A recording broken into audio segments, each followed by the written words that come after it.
The alarm was set for 5:30. Nora was already awake at 5:12. She had been awake, if she was being honest, since 3, not because of a nightmare, not because of noise. She woke up the way she always did now, quietly, completely. Like her body had given up on the idea of rest and decided that existing was enough. She lay there for a while, ceiling, darkness, the sound of the house doing nothing. Then she got up. She did not turn on the lights in the bedroom. She knew where everything was. She had lived in this apartment for 17 months, and she had memorized it the way you memorize a place you are not sure you plan to stay. She pulled on her scrubs in the dark, navy blue, worn soft at the knees. She tied her hair back without looking in the mirror. She had stopped looking in the mirror in the morning a while ago. She could not remember exactly when. The kitchen light was the only one she turned on, yellow and too bright, and humming slightly, the way it always did. She stood in front of the coffee maker and waited. The machine made its sounds. She stood very still with her hands at her sides. Outside, Indiana was doing what Indiana does in November.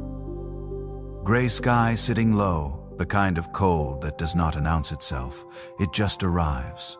And suddenly, everything feels slightly less possible than it did the day before. Nora poured her coffee into the blue thermos, the one with the dent on the side from when she dropped it in the hospital parking lot 8 months ago. She had thought about replacing it. She never did. She picked up her keys. She picked up her badge. She walked to the door. And then she stopped. She stood there with her hand on the doorknob, and she did not move. She was not thinking about anything specific. She was not remembering something painful or dreading something ahead. She was simply standing there, in the yellow kitchen light, and for a moment she could not make herself open the door. Not because she was scared, not because she was tired, though she was, but because something in her chest was doing something she did not have words for. A kind of pressure. Not pain exactly, more like the feeling you get when you have been holding your breath for so long that you have forgotten what it felt like to breathe. She opened the door anyway. She always opened the door. The drive to the hospital took 11 minutes.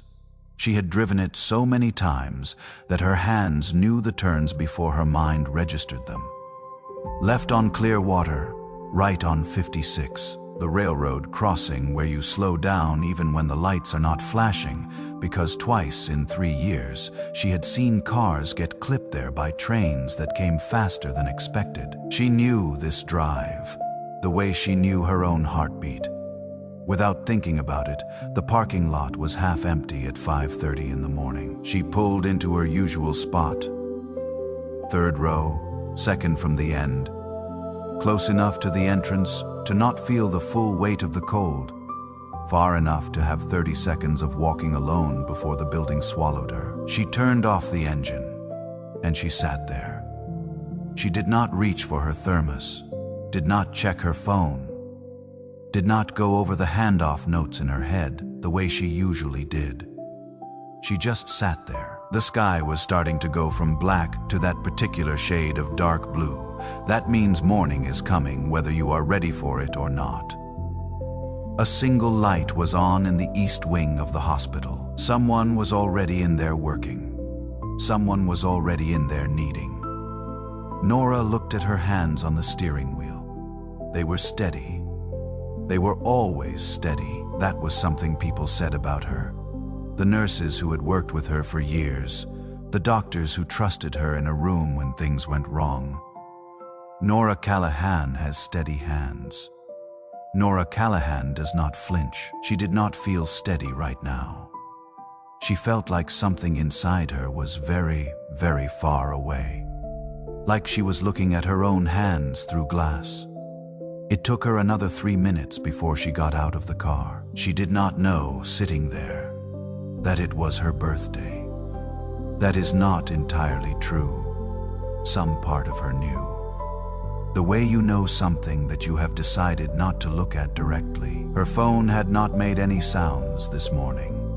No messages yet. Her mother was 3 time zones away and would remember sometime around noon. Her time, and would send a voice memo that lasted 40 seconds and said mostly the same things it always said. Her brother would forget and then remember a week later and send a gift card for a restaurant she had never been to. Her friends, the ones she still had, the ones who were still trying, they had probably planned something for the weekend, something low-key, something that would require her to say she was fine a certain number of times before they believed her. She was fine. She was always fine. That was the thing about Nora. She was so reliably fine that people had stopped checking. Inside, the hospital was doing what hospitals do at 5:40 in the morning. Moving, humming. The overnight shift passing things off to the day shift in that particular exhausted shorthand that nurses develop after years of communicating in the margins of time. Nora moved through the hallways the way she always did, steady, purposeful. She smiled at the woman at the front desk. She nodded at Dr. Hargrove, who was coming out of a room looking like he had not slept since Tuesday. She became, the moment she walked through those doors, the version of herself that everyone needed her to be. It happened so automatically, she barely noticed it anymore. Her first patient of the morning was an older man, 70-something, admitted overnight for chest pain that turned out to be severe anxiety. He was embarrassed about it. You could see it in the way he held his jaw, like he was bracing for someone to tell him he had wasted everyone's time. Nora pulled up a chair and sat beside him instead of standing over him. She said, "Your heart was telling you something was wrong. That is not nothing. That is your body looking out for you." He relaxed slightly. Not all the way, but slightly. She stayed 4 minutes longer than she needed to. She did that a lot. Staying a few minutes longer sitting instead of standing. Learning the names of people's dogs from the photos on their phones. Remembering that the man in room 7 liked the blinds open and the woman in room 12 needed the television off. Not on when she was trying to rest. She was extraordinary at her job. She knew this not from vanity, but from simple observation. She was good at reading people, good at being present, good at making someone feel, in the middle of the worst moments of their lives, that they were not invisible. What she did not know, what she had not known for a very long time, was how to do any of that for herself. 20 months ago, Nora's husband of 7 years sat across from her at the kitchen table in the house they had shared in Bloomington, and told her he was leaving. Derek was not a cruel man. This is important. He was not someone who raised his voice or broke things or said words designed to cut. He was a quiet, careful man who had tried for 7 years to find his way into the interior of his wife and had concluded gently that there was no door. He said, "Nora, I do not know how to love someone I cannot reach." She sat very still when he said it. She did not cry. She did not argue. She did not ask him to stay. She said, "I understand." She did not understand. Not then. Not for a long time. After he left, she cleaned the kitchen. She wiped down the counters. She did the dishes that were in the sink. She took out the recycling. Then she went to bed and lay on her side of the mattress and stared at the wall and felt, for a very long time, nothing at all. She thought the nothing was shock. She thought the nothing would pass. It did not pass. It evolved. It became something she carried so constantly that she stopped noticing its weight. She moved to the apartment in Indianapolis 3 months after the divorce was finalized. Closer to the hospital. Easier, she told herself. A fresh start, people said. She smiled when they said that. She became very good at smiling when people said things that had no relationship to what she was actually feeling, because what she was actually feeling most of the time was this. Like she was standing behind herself, like she was watching Nora Callahan go through the motions of a life, making coffee, driving to work, caring for strangers with a tenderness she could not seem to locate when she turned inward. Like the version of her that people could see and talk to and rely on was real. But the part behind that, the part that used to feel things all the way down, was somewhere else. Gone, maybe. Or just very quiet. She told herself she was coping. She told herself she was giving herself time. She told herself this was what grief looked like, when you were a person who knew how to hold things together. What she did not tell herself, because she did not have the language for it yet, was that she was not coping. She was disappearing. One small shutdown at a time. One deflected question at a time. One morning at a time. Getting up in the dark and going to work and coming home and doing it again. And somewhere in the middle of all that motion, losing track of whether there was a Nora Callahan underneath the nurse, underneath the steady hands, underneath the person who stayed 4 minutes longer and remembered what people needed. She had learned this skill, the skill of disappearing into function, very early. She was 7 years old the first time she understood that her feelings made other people uncomfortable. Her grandmother had died. Nora had adored her grandmother. The kind of love that is physical when you are a child, that lives in the specific warmth of someone's kitchen, in the smell of a particular soap, in the weight of a hand on your head. When her grandmother died, Nora cried at the funeral with her whole body, the way children do, without embarrassment, without editing. Her mother put a hand on her shoulder and said, quietly in the way that was not unkind but was very firm, "Callahans do not fall apart in public." Nora stopped crying. She was 7 years old and she learned, in that moment, that her grief was too large for the room, that the correct response to pain was to make it smaller, to fold it up, to put it somewhere it would not inconvenience anyone. She had been folding things up ever since. By the time she was in nursing school, she was extraordinary at it. She could sit with someone else's devastation and hold it with complete steadiness and walk to her car afterward and feel almost nothing. She thought this was professional.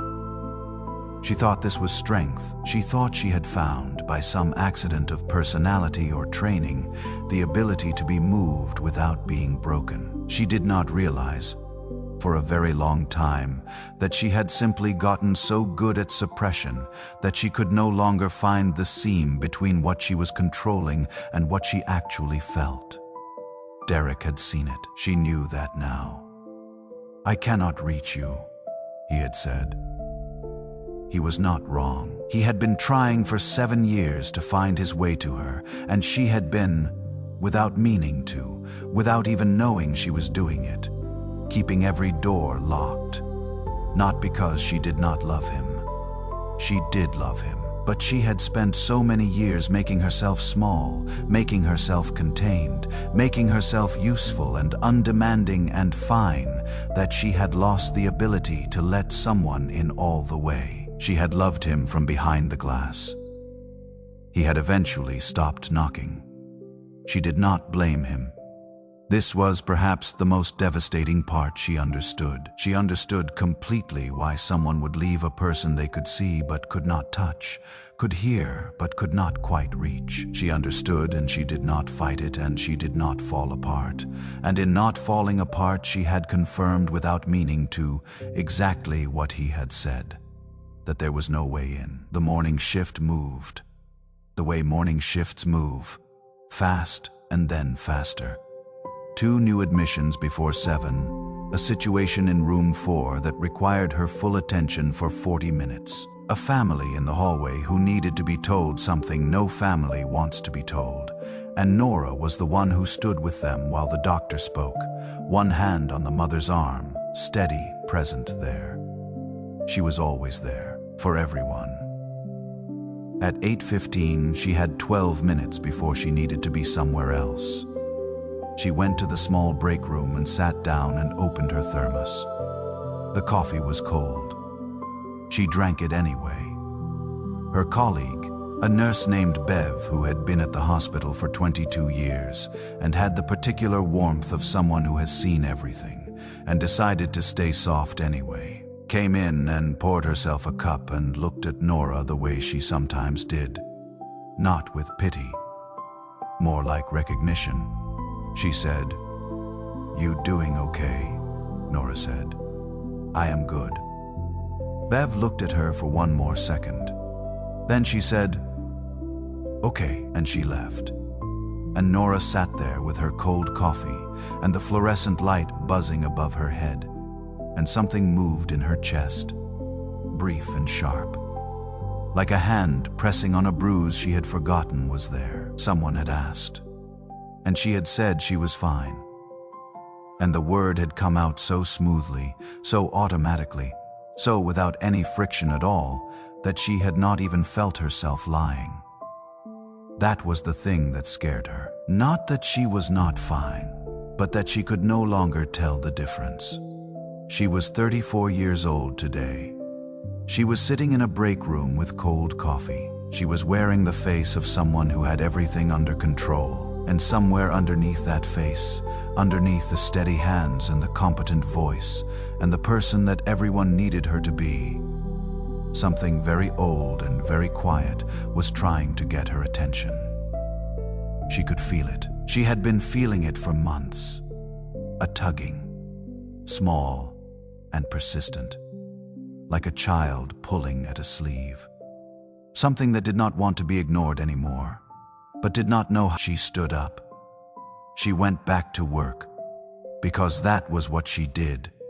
That was what she had always done, and she did not know yet that this ordinary Tuesday morning, this morning that looked like every other morning, had already been chosen, had already been marked, that something larger than her schedule and her cold coffee and her practiced fine was already in motion. She did not know yet that she was about to be found. She did not know yet that the tugging she kept ignoring was not a distraction from her life. It was the beginning of it. 14 months ago, Nora stopped sleeping through the night. Not dramatically, not with nightmares or sweating or waking up gasping, just quietly. The way most things happened to her. She would open her eyes at 2 or 3 in the morning, and the ceiling would be there, and the dark would be there, and the silence of the apartment would be there. And she would lie still for a while trying to go back under. And then, at some point, she would accept that sleep was done with her for the night. She started driving. Not anywhere specific, just out, down the empty streets of Indianapolis at 2:30 in the morning, when the city was as close to quiet as a city ever gets. Past the gas stations with their bright, flat light, past the all-night diners where a few people sat alone over coffee. Past the neighborhoods where every window was dark and everyone was sleeping and life looked, from the outside, simple. She always ended up in the hospital parking lot. She did not plan this. It just happened, the way certain things happen when you are running on the automatic pilot of grief and exhaustion.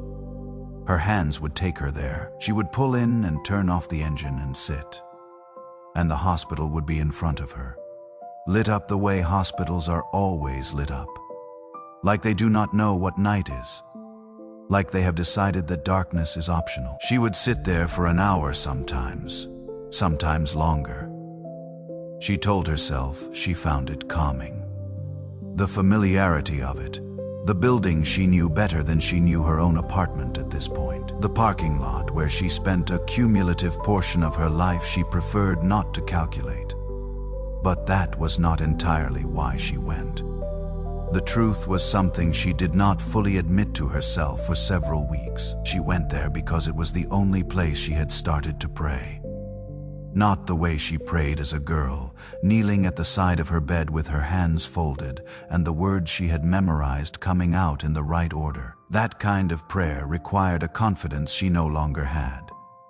a confidence that the words were going somewhere, that someone was on the other end. She had lost that confidence slowly, over years, and then more quickly over the past 20 months, until what was left was not really faith in the traditional sense, but more like a door she stood in front of without being sure anyone lived there anymore. But in the parking lot, at 2 in the morning, something loosened. She did not know if it was exhaustion, did not know if it was the dark or the strange permission that comes with being the only person awake in a place you know. But she found herself talking, not out loud, just inside, the way you talk when you are not sure you are being heard, but you have run out of other options. The first time she just said, "I do not know what I am doing." That was it. 5 words. She sat there after saying them and felt foolish, and then felt very slightly less alone a second time. A week later, she said more. She said, "I take care of people all day. I hold their hands when they are dying. I sit with their families when the news is the worst news. I do this because I believe it matters, and I come home and there is no one here, and I am not asking for anything big. I am not asking for a miracle. I am just asking if someone can tell me what this is all for." She stopped. The parking lot did not answer. She had not expected it to. But she came back the next week. And the week after that. The prayers, if you could call them that, were never clean. They were never the kind of thing she would have said in a church. They were impatient sometimes, confused. Once or twice they were close to angry. She apologized after the angry ones, then stopped apologizing, then wondered why she had been apologizing at all. There was a night in February when she sat in the car for 2 hours, and the only thing she said over and over in different formations was, "I am so tired. I am so tired. I am so tired." She fell asleep in the parking lot that night, woke up at 4:15 with a stiff neck and the engine still off, and her breath fogging the windows. And she sat up and looked at the hospital in front of her, and something in her chest was different. Not better exactly, but different. Like something had been said that needed to be said, and the saying of it had shifted some internal weight slightly. The way moving a stone shifts the water around it. She drove home. She slept for 90 minutes. She got up and went back to work. She did not know then that those prayers were doing something. She did not know that the words she was ashamed of, the impatient ones, the confused ones, the ones that were really just complaints, dressed up as conversation, were landing somewhere, were being held, were mattering in ways she could not see yet. She thought prayer was supposed to sound a certain way, composed, grateful, oriented toward something larger than her own exhaustion. She thought the raw and ragged version she was producing in a parking lot at 3 in the morning was not really prayer at all. It was just talking to herself. She was wrong about that. She was wrong about a lot of things. 11 months ago, a man named Garrett was admitted to the hospital. He had driven himself to the emergency room alone because there was no one to drive him. His wife had died 4 years earlier. His son was in another state. He had a neighbor who checked on him sometimes. Nora was assigned to his care on his 3rd day. He was a quiet man, not unfriendly, just quiet in the way of people who have spent decades doing work with their hands and have learned that most things do not require commentary. He had a photograph of his wife on the rolling table beside his bed. She was laughing in the photograph, the kind of laugh that closed her eyes. Nora came in on that 3rd morning to check his vitals, and he watched her work. And then he said, "You have been doing this a long time," she said. 14 years. He nodded like that meant something specific to him. She finished what she was doing and was about to leave when he said, "Can I ask you something?" She stopped. He said, "Are you okay?" She stood there for a moment with her hand on the door. No one had asked her that, not in months. Not really. People asked how she was, and she said fine, and they nodded and moved on, because fine was the answer the world was built to accept. But this man, this quiet man with his steady voice and the photograph of his laughing wife, had asked her something different. He had asked if she was okay, and there was a weight in how he asked it that suggested he already suspected the answer. She said, "I am fine, but thank you." She left the room. She walked to the supply closet at the end of the hall and stood inside it for 3 minutes with the door closed. She was not fine. She had not been fine for a very long time. She went back to Garrett's room every day that week, checked on him more than was strictly required. They talked sometimes briefly about small things, about what kind of wood he used to prefer working with, about the hospital food, which he ate without complaint, but with the expression of someone performing a civic duty, about his wife, whose name was Ruth, who had made soup from scratch every Sunday for 31 years, and who, according to Garrett, had laughed at things other people did not even notice were funny. He talked about Ruth the way you talk about someone who is still very much present. Not past tense exactly. More like temporarily in the other room. Nora listened. She was good at listening. On his 9th day, Garrett said something that she has thought about many times since. He said, "You know what I noticed about you? You make people feel like they are the only person in the building. But I watch you in the hall, and I do not think anybody does that for you." She did not respond right away, he said. "I am not trying to pry. I just think somebody should say it." She said, "I am okay." He looked at her. He said, "Okay." The way he said okay was not agreement. It was more like patience, like he was willing to wait. She left the room again. This time she did not go to the supply closet. She went to the break room and she poured a cup of coffee she did not drink. And she stood at the window that looked out over the parking lot, and she thought about what he had said. She thought about all the people she had sat with in their worst moments. The hands she had held. The names she had learned. The 4 extra minutes she stayed. The blinds she opened or closed, the way she had made it her life's work, without ever consciously deciding to make sure that no one in her care felt invisible. She had given that to hundreds of people. She had never once given it to herself. Garrett was discharged on a Thursday, 2 weeks after he arrived. His son had driven up from Tennessee to take him home. She saw them in the hall. Garrett moving slowly with his son holding his elbow, and he spotted her and raised one hand.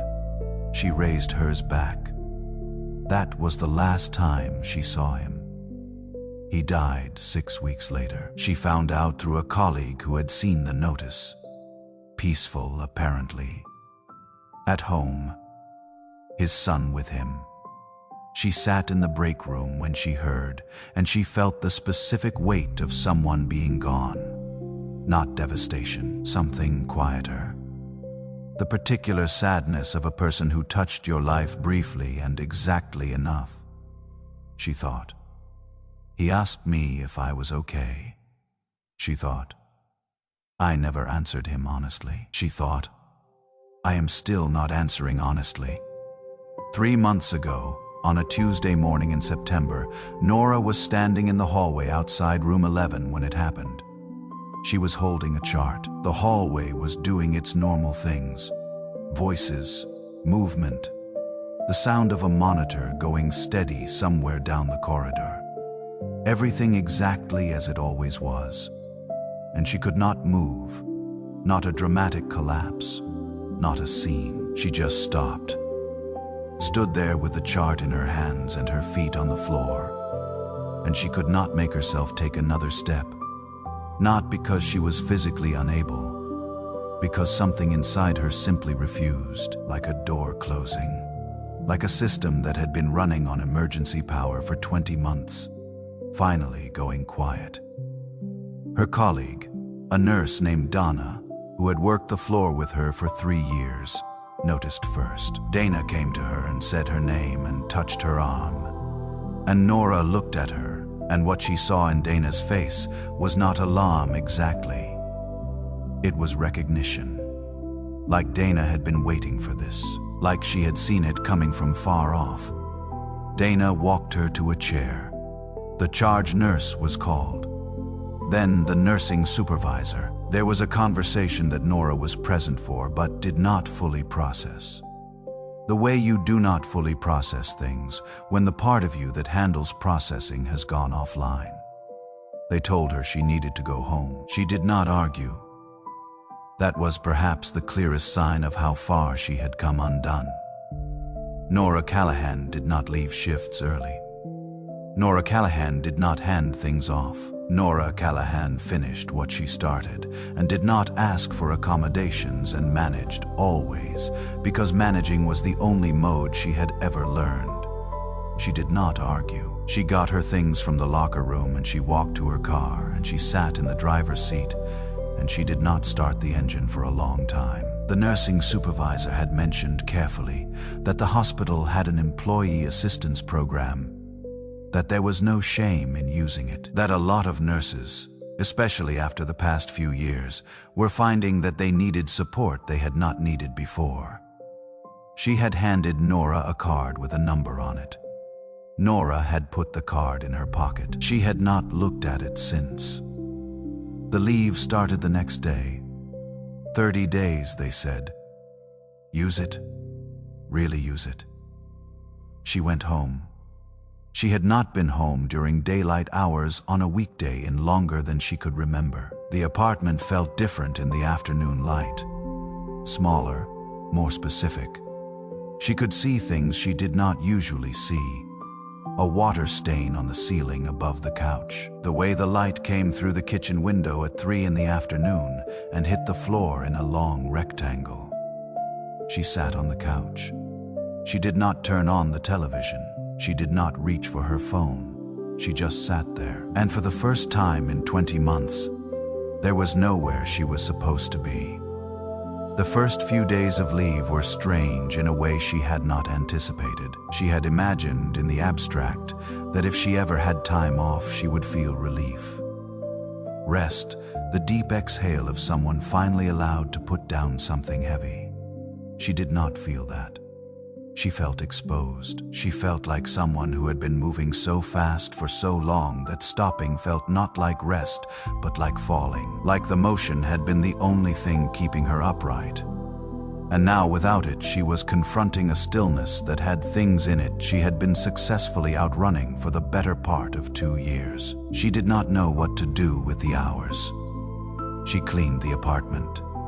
It was already clean. She cleaned it again. She made a grocery list and went to the store and came home and stood in the kitchen looking at the bags and realized she did not know what she wanted to eat. She had been eating whatever was fastest, whatever required the least decision, for so long that she had lost access to the information of preference. She did not know what she liked anymore. This small thing standing in the kitchen not knowing what she wanted for dinner undid her more than any of it. She sat down on the kitchen floor. She did not cry. She wanted to cry. She could feel the pressure of it, that old familiar pressure. But nothing came. The system that produced tears had apparently been shut down along with everything else. She sat on the floor and pressed her back against the cabinet and breathed. She thought about Garrett. She thought about how he had asked her, quietly, with no agenda, if she was okay. She thought about the way she had said fine so automatically, so smoothly, that she had not even felt the lie. She thought, what if someone asked me right now on this floor? What would I say? She sat with that question for a long time. Then she said it out loud into the empty kitchen, to no one and to whoever was listening. She said, I am not okay. 3 words. The simplest truth she had spoken in longer than she could remember. She said it again. I am not okay. And then, because she was on the floor of her kitchen and she had 30 days of leave and nowhere to be and nothing left to manage, she said the rest of it.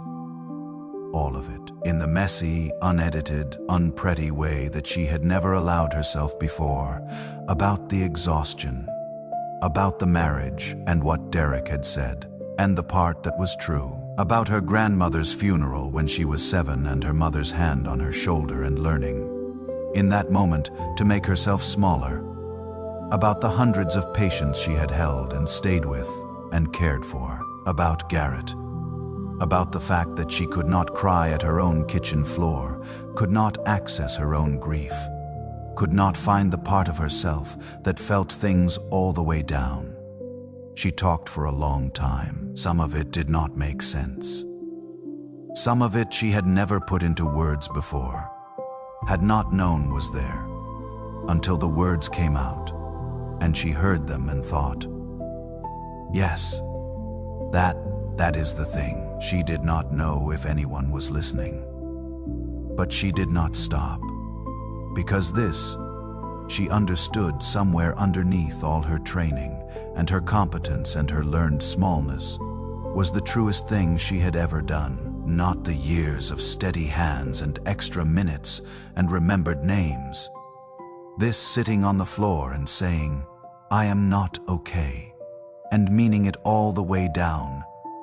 And in the silence that came after, something shifted.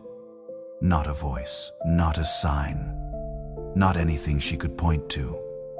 Just a feeling, very quiet, very steady, like a hand placed gently on the top of her head. Like something saying, I know. I heard you. I have been hearing you, all of it, every parking lot, every 3 in the morning. Every prayer you were ashamed to call a prayer. I heard you. She sat on the kitchen floor until the light through the window moved, and the rectangle on the floor stretched and went gold and then went away. Then she stood up. She did not feel fixed. She did not feel saved in any dramatic sense, but she felt, for the first time in 20 months, like she was actually in the room, like she was present in her own life. Like the glass that had been between her and her own experience had developed, somewhere in the last hour, a crack small. But there. She looked at the card the nursing supervisor had given her. She had set it on the kitchen counter when she emptied her pockets that first day. She had been not looking at it for 9 days. She picked it up. She read the number. She put it back down. She was not ready yet, but she knew now that ready was something that could come. She knew now that the door she had been standing in front of for months, the one she was never sure anyone lived behind, was not empty. Something was there. She could not name it yet. She did not try. But for the first time in 20 months, she did not turn away from it either. She sat with it instead. Just that. Just sitting in the kitchen with the light gone and the card on the counter, and whatever this was settling quietly around her, like something that had been waiting a long time for her to hold still. She was not ready yet, but she was no longer running. And those were not the same thing. Day 9 of leave. Nora woke up without an alarm. Not at 5:12, not at 3 in the morning. She woke up at 7:42 with the light already coming through the curtains. Real light, the kind that means the day has been going for a while without her, and for a moment she lay there and let that be true. She did not reach for her phone. She did not run through a mental checklist of what needed to be done. She just lay there and let the light be light and the morning be morning.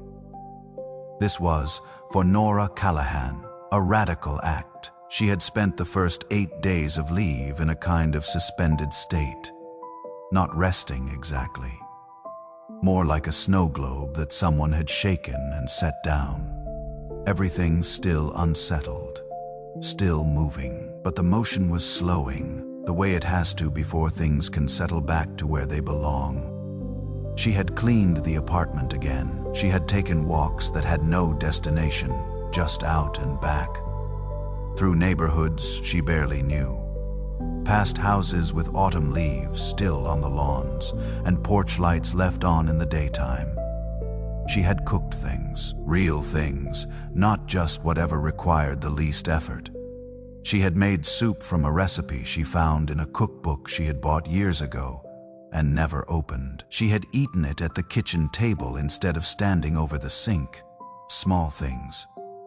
But she was beginning to understand that it was always small things, that the large shifts in a life are made entirely of small things that look, from the outside, like nothing at all. On the morning of day 9, she made coffee, and she stood at the kitchen window, and she looked at the yard below, and she did not feel the pressure in her chest that had been there every morning for 20 months. It was not gone, but it was different, quieter, like something that had been shouting had decided, finally, to sit down. She took her coffee to the bedroom closet. She had been meaning to reorganize it since she moved in. 17 months, and she had never done it. The top shelf was a row of boxes she had moved from the house in Bloomington, packed in the specific chaos of someone who is leaving quickly and does not want to feel what they are doing. She had put them up there and not looked at them since. She started with the one on the end. Winter things. A scarf she had forgotten she owned. Gloves with the tag still on. A sweater Derek had given her one Christmas that she had not donated because she could not decide what it meant to donate it, but had not worn because she could not decide what it meant to wear it. She set it aside. She would figure it out later, or she would not. Either way, the second box was books and miscellaneous things she had not known where to put. The third box was at the back of the shelf and smaller than the others. A shoebox, actually, with a piece of masking tape across the top that said, in her own handwriting from years ago, "Keep." She did not remember packing it. She took it down and sat on the edge of the bed and opened it. Inside was the particular archaeology of a life before. A life she had packed away so completely she had almost forgotten it had existed. There was a photograph of her and her father at the Indiana State Fair. She could not have been more than 10 in the photograph. She was holding something on a stick, probably food, and laughing at something outside the frame. Her father was looking at her, not at the camera. The expression on his face was one she had not thought about in years. Pure, uncomplicated delight at the existence of his daughter. She held the photograph for a long time. There was a small pin from her nursing school graduation, a birthday card from her grandmother. The last one, the handwriting already shaky by then. A ticket stub from a concert she had gone to with her college roommate, some band they both loved, standing in the rain for 3 hours and not caring at all. And at the bottom of the box, folded into quarters and soft at the creases from being folded and unfolded many times, a piece of notebook paper. She recognized it before she opened it. She had written it in 10th grade, an English assignment, Mrs. Patterson's class. The prompt had been, "Who do you want to be?" Not what do you want to do? Not what do you want to have? Who do you want to have? Who do you want to be? She unfolded it carefully. The handwriting was hers, but younger, rounder. The letters more deliberate, the way handwriting is before it becomes automatic. She read. The girl who had written this essay was 16 years old and had not yet learned to make herself small. She had not yet stood at her grandmother's funeral and been told that Callahans do not fall apart. Or maybe she had. Maybe it had already happened by then. But it had not yet reached all the way in.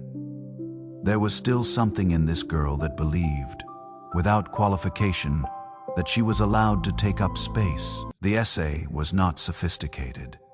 It was earnest in the way that 16-year-olds are earnest before the world teaches them that earnestness is a liability. She wrote about wanting to be a person who made people feel less alone, not in a professional sense, though she already knew she wanted to go into medicine. In a human sense, she wrote, "I want people to feel like they matter, like someone actually sees them. Not because it is my job, because I think that is what people need most, and it is something anyone can give if they decide to." Nora sat on the edge of the bed and read those words, and something in her chest broke open. Not painfully, or not only painfully. More like a window being opened in a room that had been closed for a very long time, because she had done it. That was the thing. She had become exactly who the 16-year-old girl with the round handwriting had wanted to become. She had spent 14 years making people feel seen, making people feel like they mattered, staying 4 minutes longer, learning the names of the dogs in the photographs, sitting beside the man who was ashamed of his anxiety and saying, "Your heart was telling you something," holding the hand of Garrett and listening to him talk about Ruth. She had spent 14 years living out the answer to that essay. For everyone else, the 16-year-old who wrote it had not specified. She had simply written anyone. And Nora, somewhere along the way, had quietly removed herself from that word. She sat there with the paper in her hands. Outside the window, the November light was doing something beautiful, the kind of thing you only notice when you are still enough to see it.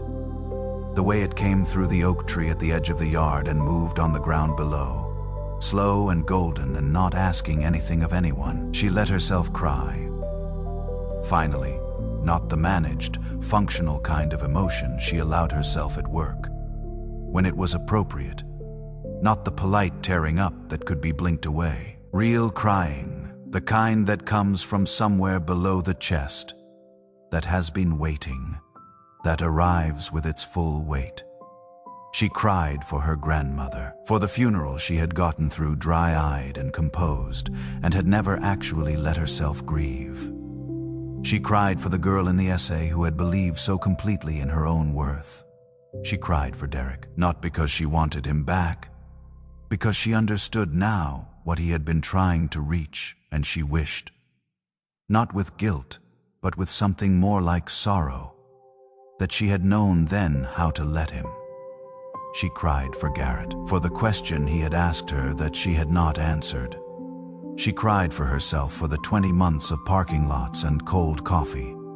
"And I am fine," said so many times, it had become its own language. For the 7-year-old at the funeral, for every door she had locked so carefully that she eventually forgot there was anything worth locking away.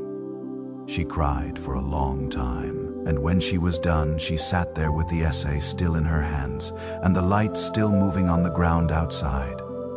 And she felt, for the first time in as long as she could remember, like the room she was sitting in actually contained her. All of her. Not just the useful parts. Not just the parts that functioned. All of it. She thought about something she had said in the parking lot once. In the dark in February, when she was so tired she could barely hold her head up. She had said, "I do not know who I am anymore." She had said it as a confession, as a failure. But sitting here now on the edge of the bed with the photograph and the essay and the birthday card from her grandmother, she understood something different. She had not lost herself. She had packed herself away, in boxes, on high shelves, in places she did not look because looking was too hard, and surviving required all her available resources. But she was here. She had been here the whole time, waiting. The way things wait when they belong to you. Patient in the way that only the truest things can be patient. She picked up her phone. She found the card the nursing supervisor had given her. She had put the number into her phone that night in the kitchen after she sat on the floor and said, "I am not okay," into the empty room. She had typed it in but had not saved it. She had left it sitting there in her recent calls, unused. She looked at it now. She thought about what it would mean to call, what she would say, how it would feel to sit across from someone whose entire job was to ask her how she was and actually wait for the real answer. She thought about how foreign that felt. She thought about how necessary it was. She pressed call. The phone rang twice. A voice answered. Professional. Calm. The kind of voice that is trained to make silence feel acceptable. Nora said, "My name is Nora Callahan. I was given this number by my employer. I think I need to make an appointment." Simple, clean. 9 words passed her name. But what those 9 words cost her, what they represented, the architecture of walls she had to walk through to get to them, was not simple at all. She hung up with an appointment for Thursday at 10. She sat with the phone in her lap. She thought about all the people she had looked at across a hospital bed and said, "You do not have to do this alone." She had meant it every time. She had believed it every time. It had never occurred to her that the statement was also addressed to her. Thursday morning, she drove to an office building 12 minutes from her apartment, 2nd floor. A waiting room with chairs in neutral colors, and a small table with magazines that no one was reading, and a window that looked out over a parking lot. She sat down. There were 2 other people in the room, a woman older than her, maybe mid-70s, with her coat still buttoned and her hands folded in her lap, and an expression of quiet dignity. A younger man in a work jacket, looking at the floor, turning his phone over and over in his hands. Nora looked at them. She thought, "We are all here carrying something." She thought, "None of us want to be seen carrying it." She thought, "We came anyway."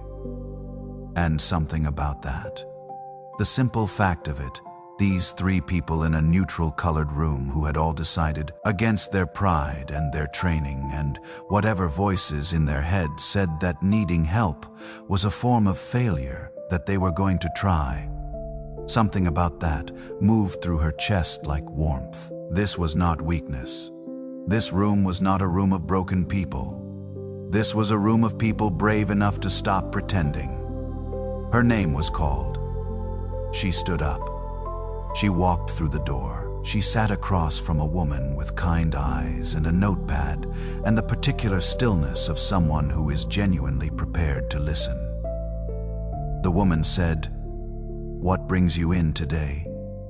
Nora opened her mouth, and for the first time in as long as she could remember, she did not say fine. She said, "I have spent my whole career making sure other people do not feel invisible, and I think somewhere along the way I disappeared myself, and I would like to find my way back." The woman with the kind eyes wrote something on her notepad. Then she looked up. She said, "That is a good place to start." 3 weeks later, Nora went back to the hospital parking lot, not to a shift. She was not back yet. But she drove there one evening as the light was going. Parked in her usual spot, 3rd row, 2nd from the end, and sat. The sky was doing that thing it does in Indiana in late November. Going from blue to purple to a dark that comes fast and total. The hospital was lit up the way it always was. A few people moving in the lobby beyond the glass doors, a life continuing in there. The way it always continued, with or without her. She sat there, and she did not feel empty. She felt, for the first time in this parking lot, like she was here on purpose, not running from something, not talking to a door. She was not sure anyone lived behind.